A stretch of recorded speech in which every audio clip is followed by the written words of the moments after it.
In our culture, there's a lot of skepticism and criticism about leaders, and I can sympathize with that. There are too many self-serving leaders who mistreat others. I grieve over the pain that some church leaders have caused and are causing.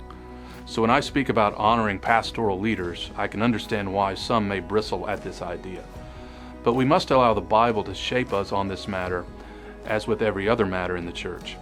The New Testament speaks often about false teachers and corrupt leaders and calls us to watch out for them and avoid them. But it also speaks about faithful leaders and tells us to respect and follow them. To be sure, no pastor is perfect. They will all have bad days and make mistakes.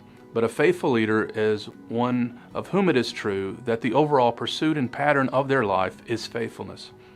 In 1 Peter 5, Peter outlines three things we should expect from church leaders. This includes unpaid elders as well, anyone who has a responsibility for spiritual oversight in the church. First, he speaks about the pastor's task. Pastors are shepherds. Their job is to tend to the sheep through careful and skillful shepherding and oversight. They know the sheep, lead the sheep, protect the sheep, and feed the sheep. That is their task. Second, the pastor's heart. They are to serve not out of compulsion, but willingly. They are to serve not for shameful gain, but eagerly, motivated by the sheer love of the work. They are to set a humble example. Humility is so important because the desire for power and control is what leads to toxic church environments. Third, the pastor's reward. When the chief shepherd appears, Peter says, "You will receive the unfading crown of glory." Jesus is the real senior pastor. Shepherds are also sheep. They depend upon the saving grace of Jesus Christ no less than any other church member. They too are looking for the glorious coming of Jesus and the unfading crown of glory that will be awarded to those who serve faithfully. So one of the things you can do to honor your pastors is to help them keep this vision in their minds as they labor. Help them keep the wonder of our glorious hope.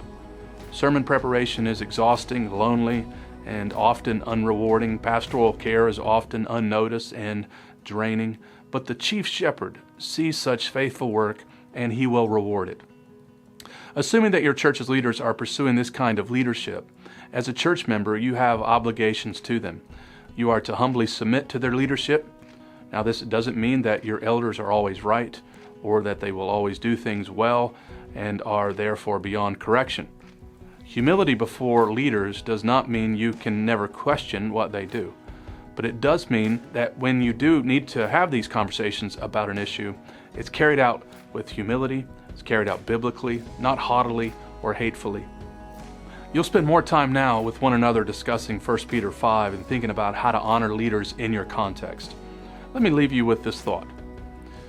When we treat our leaders with respect and honor, when we love them with deep affection, when we follow their example and sit under their teaching, when we pray for them diligently and seek to encourage them, we will be a joy to pastor.